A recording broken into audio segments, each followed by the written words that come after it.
Good evening, my dear friends. We are discussing art and culture. In that, performing arts we have completed. Now, visual arts, performing arts we have completed. We are in the midst of visual arts. In visual arts also, visual arts, last time I told you, it deals with architecture and sculpture through various ages up to the modern age, how they evolved over stages or periods. This is what we are discussing, and main points now. I request you to remember the only main points.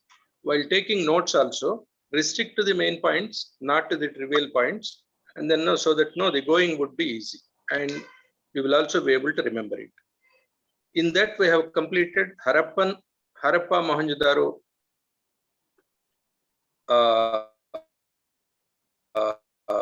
age. Now today we are starting Mauryan period. Mauryan period, art and architecture. That means architecture and sculpture during the Mauryan period. Basically, Mauryan period, art and architecture can be segregated into two parts. One is a court art, second is popular art.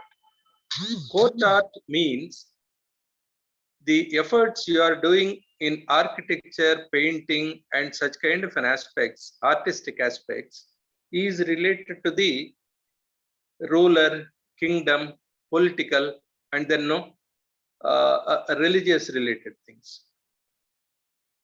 Court art means you are basically concentrating your art form to explain or to showcase a particular feature. Generally is attached to court, the structures of palaces. Again, this court art can be broadly divided into three regions: palaces, pillars, and then stupas. These are the three sub-areas where you can segregate their art form.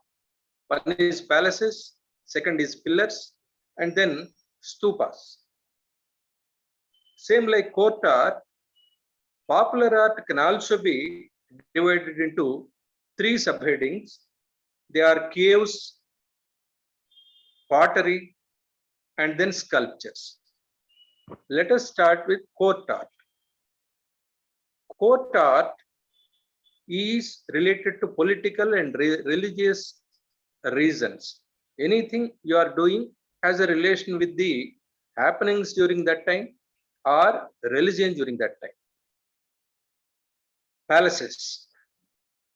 I'm only giving you basic points, not going into the details, so that now you would be able to somewhere year to year, era to era, you will be able to demarcate with some broader difference. Palaces are made of wood. Basically, wood is the prime material used in palaces during Maurya period.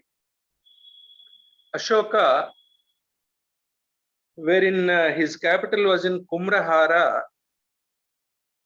his capital, his house is a 3-story house built up with wooden floors. There is a high central pillar.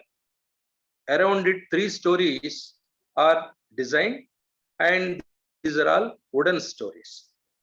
Walls are decorated with intricate carvings. This is about the architecture in the palaces during Maurya period. Then pillars.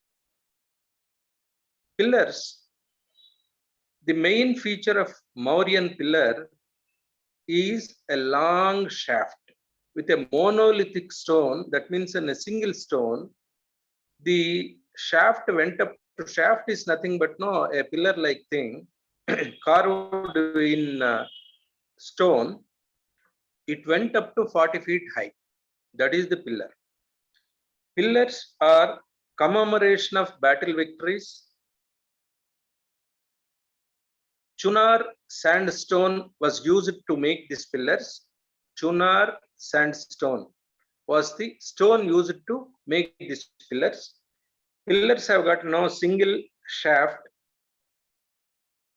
After the shaft, there will be a base, It can be a rectangular or a circular base. After the base, a lotus is placed. Above the lotus, animals are placed. It can be a lion, it can be a tiger, it can be an elephant, it can be a deer. Some animals are placed in between. In Ashoka Chakra, a Dharma Chakra is placed. Basically, Sarnath Stupa, Sarnath pillar,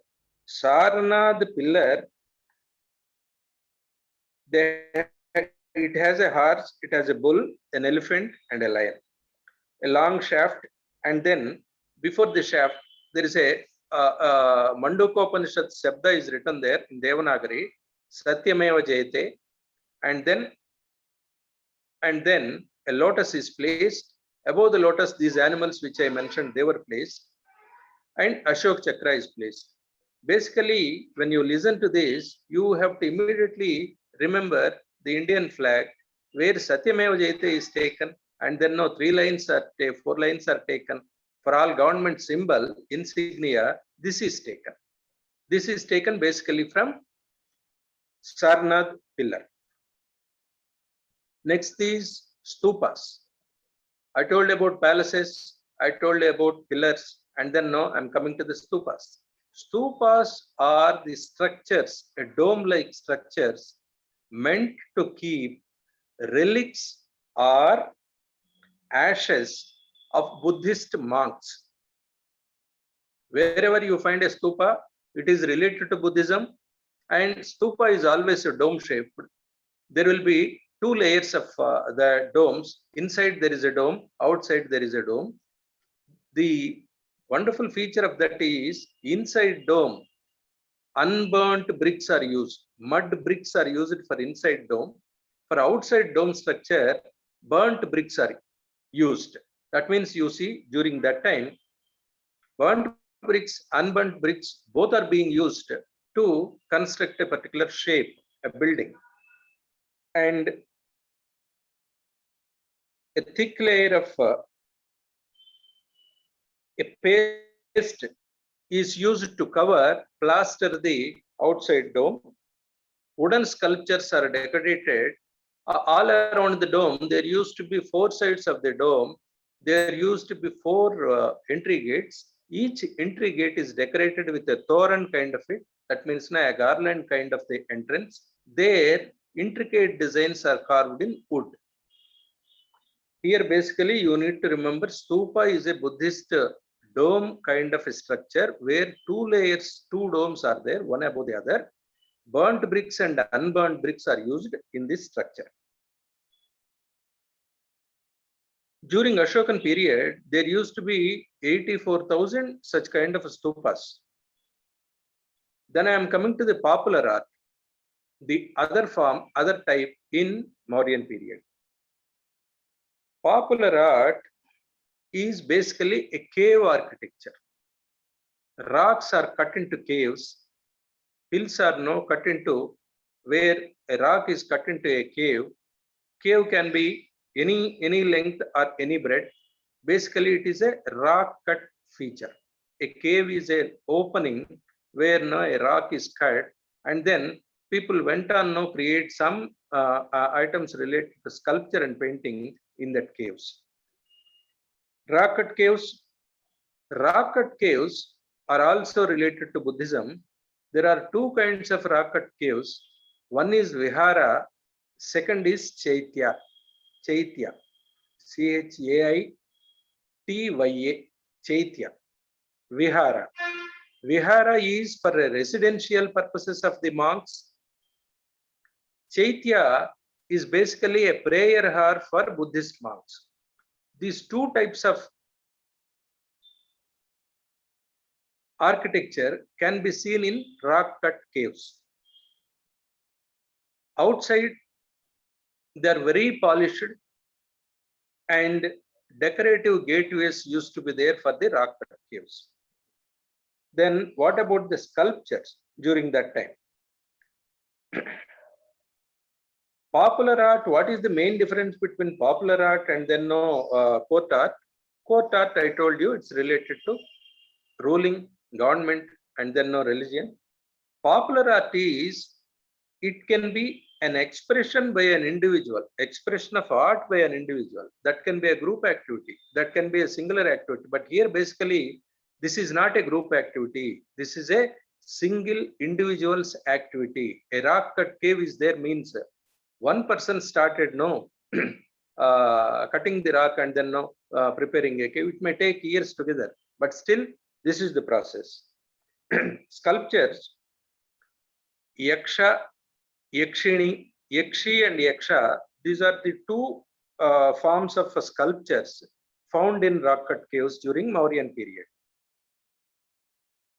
And three religions, Buddhism, Hinduism, and then Jainism, were prevalent during that time. Pottery, when you talk about pottery during Mauryan period, northern India, black polished vases were found. Say, black paint and lustrous finish was there to the pottery found during Mauryan period. Gleam, sheen on the pottery was the main aspect during that time, and the pottery, not terracotta, which you found in Harappa Mohenjo-daro, but here the pottery found during Mauryan period was black. Mauryan period is completed. I am going to post-Mauryan period. After 2nd century, Shungas, Kanvas, Kushans, Shakas, they were in the north.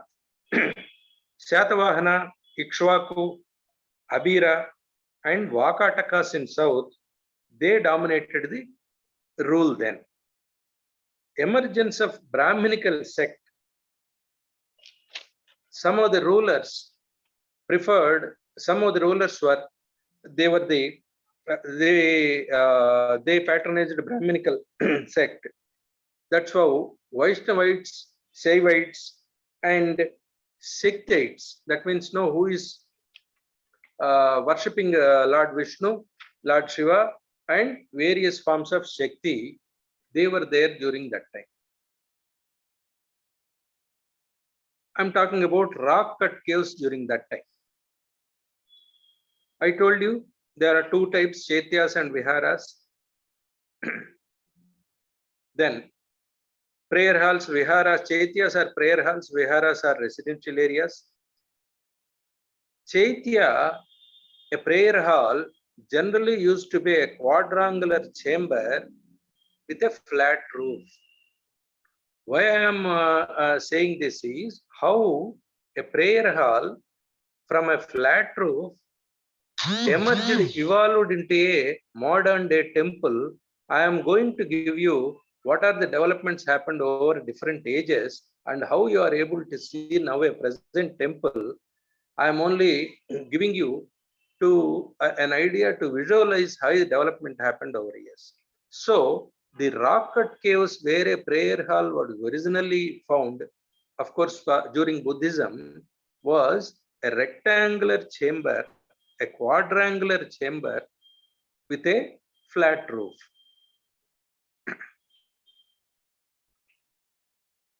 And caves had subsequent development post-Mauryan period. Cave was not a single one. Caves had many courtyards. Stone screen walls were there inside the caves to separate into various rooms. And they were decorated with animal and human figurines. Example, Ajanta and Karle Chaitya. Ajanta caves, there were 29 caves in Ajanta, and out of that, 29 caves in Ajanta, and subsequently I will also talk about Ellora. Ellora has got another 34 caves. Stupas during post-Mauryan period, stone was used more than wood. I told you Maurya, Ashoka used wood. Now post-Maurya period, stone was used more. In Shunga dynasty, towards the end of post-Mauryan period, gateways were decorative in Greek style. they were more Hellenistic in influence was there. Hellenistic means now the Greek influence was there. Example, Toran in Sanchi Stupa and Bharahat Stupa in MP. What about the sculptures? In sculpture, during post-Mauryan period, there used to be 3 schools. Gandhara school, Madhura school of sculpture, and then Amaravati school of sculpture. Gandhara, Madhura, and Amaravati. What are the differences? I will take a feature and then tell you what is the feature related to 3 different styles. Influence, if you are taking influence in Gandhara, Indo-Greek influence was there. In Mathura style, it is more indigenous. Amaravati style, again it is indigenous. Material, if you are talking about the material they have used, blue, gray sandstone is used in Mathura. In Gandhara, spotted red sandstone is used in Mathura style. White marble is used in Amaravati style. Religion, if you are talking about religion, Gandhara followed Buddhism. Mathura followed all 3 religions, Buddhism, Hinduism, and then now Jainism. Amaravati followed mainly Buddhism. Rulers in Gandhara, Kushan rulers favored Gandhara style. Again, Kushara rulers, subsequent Kushana rulers found they patronized Mathura style. Satavahana rulers patronized Amaravati style. What are the areas they were prevalent? Northwest and Kandahar, Gandhara can be found. Mathura and Kankatalia, that's again around Agra. Mathura style is found. Krishna Godavari lower valley, Amaravati style is seen. How both the Buddhism, both the Mathura and Gandhara, they popularized Buddhism. Even then Buddha also, the sculpture, the deity of Buddha can be seen in different styles in both Gandhara and Mathura. In Gandhara, Buddha is in a spiritual state. Very few ornaments you can see on Buddha. He is a yogic, half-dressed and meditational posture. Buddha is found in Gandhara style of sculpture. Whereas in Mathura style, Buddha is smiling. He is muscular, well built, and he has a shaven head. He is sitting in a Padmasana style. These are the differences of Buddha statue in Gandhara and Mathura style. In Amaravati style, wherever Buddhism was found, it is more in a narrative form. Importance is not given to Buddha, but importance is given to the stories of Buddha, Jataka tales. Buddhism stories, tales, fables, they were painted, they were sculpted, but Buddha as a single deity was given less prominence during Amaravati style. What is the difference between Greek art and Roman art? Basically, there are 2 differences. In Greek art, the sculpture, the figurines were muscular and they are made up of marble. In Roman style, that means now Greek style, you have a lot of ornaments, lot of decoration is there, and figurine is more realistic. Concrete use is there than marble use. Mural paintings, that means no paintings on walls, was more prevalent during Roman period. After post-Mauryan period, I am moving to Gupta age. 4th century AD is the Gupta age. Gupta age is considered to be golden period of Indian architecture. Rulers favored Buddhism. Subsequent rulers And then towards the later part of Gupta Empire, the rulers favored Brahminical rules. Temple architecture patronized by Hindu rulers and reached climax. But Buddhism, Jainism were also tolerated during that time. Tolerance to all religions was the prime religious principle of Buddha Gupta rulers. There were three principal deities. North, Vishnu is favored. South, Shiva was the god. And east side, all deities are given equal prominence. Architecture during Gupta period. Here, murals have come into picture in Gupta period for the first time. Murals. That means on the walls, paintings on the walls is mural. Painting on a surface is a mural. Ajanta Ellora caves are the examples of murals. They are the examples of the rock cut caves. At the same time, they are examples for murals also. Ajanta caves in the Sahyadri range near Wagmora river, near Aurangabad, 29 caves were found. Out of that, 25 are viharas, 4 are chaityas. Harisena was the ruler then.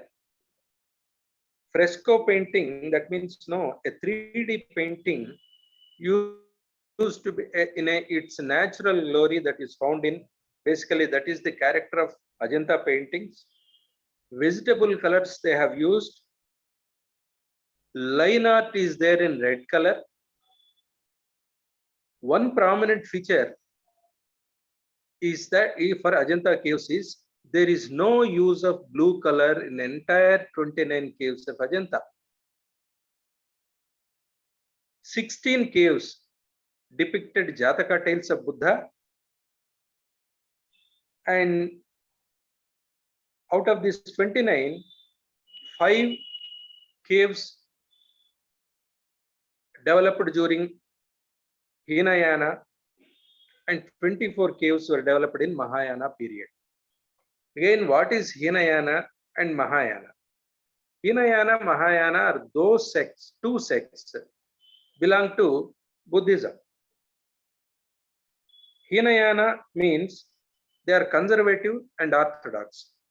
Mahayana is the larger segment, they are liberal. Hinayana is related to a small boat. Mahayana is related to the big boat.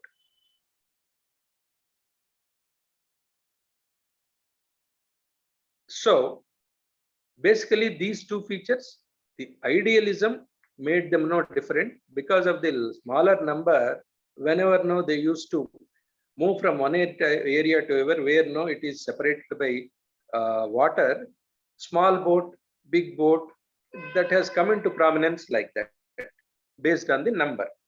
Otherwise, conservative and then now liberal. These are the two sects. Hinayana, Mahayana. Hina is low. Maha means great. One mural which is famous everywhere, you can see the picture even in the historical photographs also, that is dancing princess they found in Ajanta caves. Ellora caves is again 100 kilometers from Ajanta caves. They are also in the Sahyadri range. They are 34, 29 Ajanta caves, 34 is the number for Ellora caves.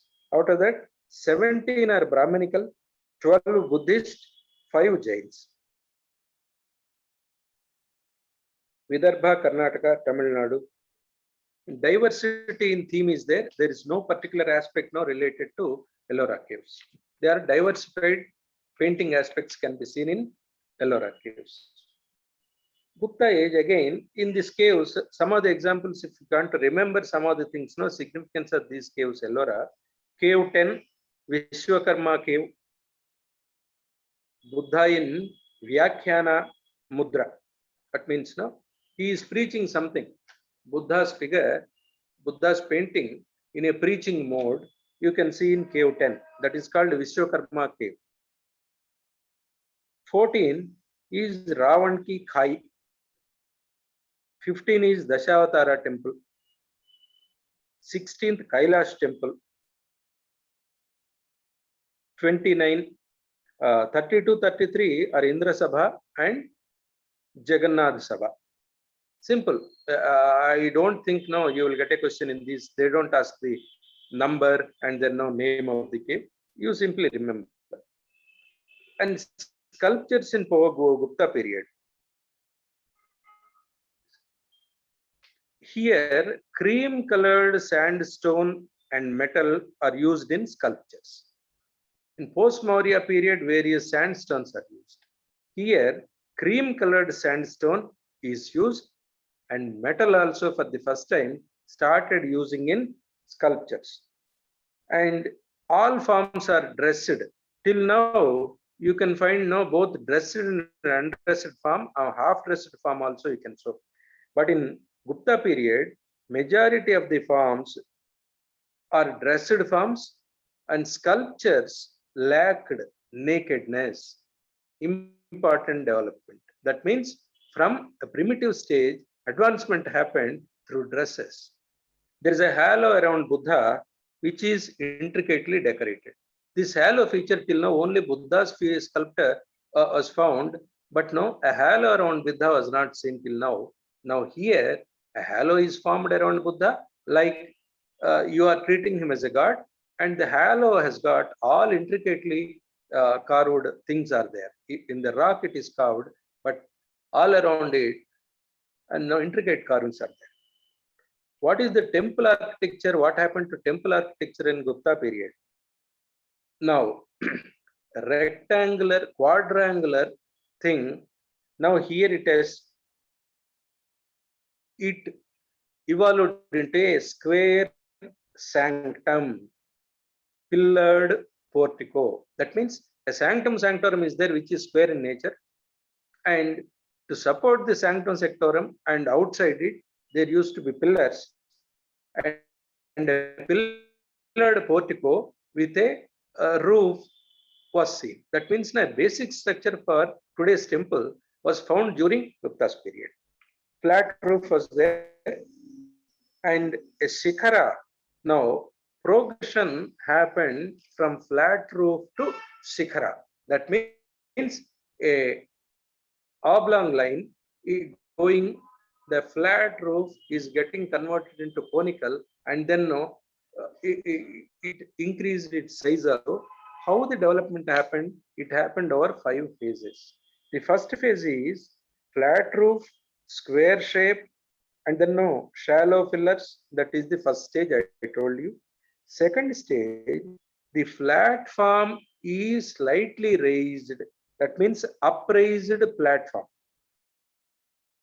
2-story temples, passageway around sanctum sanctorum. These 3 happened in the second phase. The third stage, shikhara started getting a shape. Panchayatana style of temple making. Panchayatana style is nothing but centrally there will be a main deity. 4 sides of the deity, there will be 4 small temples, right angles. That means given in any direction, cross angles, you find 3 temples including the main temple. The 4 temples around the main deity, that is comprised, that is totally 5 temples, that is Pancha Ayatana style. Panchayatana style, and passageway extended around the sanctum sanctorum. It increased its breadth so that people can start moving around the main deity. The fourth stage, main shrine became more rectangular. Originally it was square, but square took shape to rectangular shape. The fifth stage is introduction to circular temples. That means the rectangle, but rectangle in base, but above it, it all started taking a shape into the circle. Circular temples were formed. So in 5 stages, the flat roof and the main temple structure, base principle of main deity, converted into Panchayatan style with 4 more, adding 4 more smaller temples, and the flat roof was upraised, and then the main temple itself became round in nature, circular in nature, and when roof is raised, automatically the current day temple structure, almost similar to that structure, came by the end of Gupta age. Styles of temple architecture. There are basically five styles. Nagara style is the main thing. Dravidian style, Nayaka style, Vesala, Vijayanagara, Pala, and Sena. Out of that, important are Nagara and Dravidian style also, because all these people know, they Dravidian style also you can see. Remaining Hoysala, Vijayanagara also have to be seen to a lesser extent. Basic points of Hindu temple. In the structure of a Hindu temple, 4 are important. One is sanctum sanctorum, where main deity sits. Second is the mantap. Third is shikhara. Fourth is vahana. Vahana is the carrier of the principal deity. Vahana also is significant, where you keep the vahana, for which what kind of a construction you use to keep the vahana. This is also an important feature in temple architecture. Then I told you different styles of temple architecture. Out of that, Nagara school of architecture during the 5th century AD is important. This is in northern India. Basically, for Panchayatan style was adopted. There used to be assembly halls, images of goddess Ganga and Jamuna outside the sanctorum was the first time was there. No water tank, no Pushkarini during the Nagara style, but instead what they have kept, they kept the goddesses Ganga and Jamuna outside the sanctorum in Nagara style. Upraised platforms were there. Porticos have pillars. And Kalasha is at the top of the Sikhara. Kalasha is that the brass one you see at the end of the top of the temple, top of the arch where deity sits. Above it there will be a structure. It will be of having different heights. At the end of it, they used to keep a kalasha, generally of brass. It can be of gold also. A kalasha used to be there at the top of the shikhara. Triradha temples, that means 3 planes of the temple was formed during that period, that is Nagara style. Wherever you are seeing 3 stages of a temple, 3 heights of a temple, that can be, you can ascribe it to Nagara style. Covered pradikshana used to, that is the one of the features. No boundary walls or gateways for the temples is the style of Nagara. Features I will go again for Nagara style, because they are significant features. Panchayatan style, assembly halls, Ganga Jamuna goddesses opposite to sanctum sanctorium, no water tank or Pushkarini, no prakarams, no gateways, Sikhara, a kalasha is there at the end of the Sikhara. 3 plane structure is there for the temple. Covered pradikshana is another feature. In Nagara, there are 3 sub schools, getting a lot of confusion. However, This is history. Now you listen today, it now, if you have interest in history, you listen to it like a story. After that, now generally we forget. But anyhow, since this is part Sir, of shall we our join once again, syllabus, sir? we can't avoid it. Excuse me, sir. Shall we join How once much again? more time do I have? 2 minutes, sir. Yeah, I think. You sorry. need a little more time. No, I don't need. Okay.